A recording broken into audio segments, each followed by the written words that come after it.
Keyakinan atau akidah bangsa Arab khususnya di Mekah sebelum datang Nabi Muhammad sallallahu alaihi wasallam asalnya adalah mengikuti ajaran Nabi Ibrahim alaihissalam.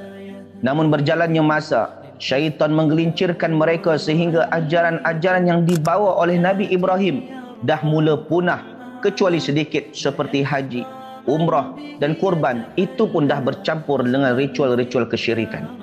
Punahnya ajaran tauhid di Mekah yang dibawa Nabi Ibrahim ini bermula ketika datang Amr bin Luhai al-Khuzai, seorang yang berpenampilan baik, dermawan, alim dalam urusan agamanya, sehingga semua masyarakat mencintai dan menghormatinya dan menjadikan ia tokoh agama.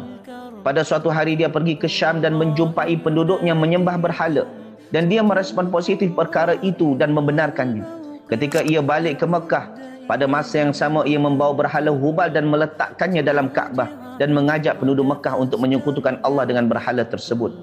Keyakinan bangsa Arab ketika itu menyangka bahawa ajaran Amr bin Luhai adalah bid'ah hasanah yang tak merubah ajaran Nabi Ibrahim. Seterusnya penduduk Hijaz mengikuti ajaran penduduk Mekah dan berhujung ajaran kesyirikan memaharajalela di tanah Arab. Di antara faedah dari kisah ringkas ini, jika kita jumpa tokoh agama atau tuan guru yang mengajarkan ajaran yang menyeleweng dari syariat Islam, maka menjauhlah dari mereka kerana mereka gila hormat dan penyeru ke neraka Allah.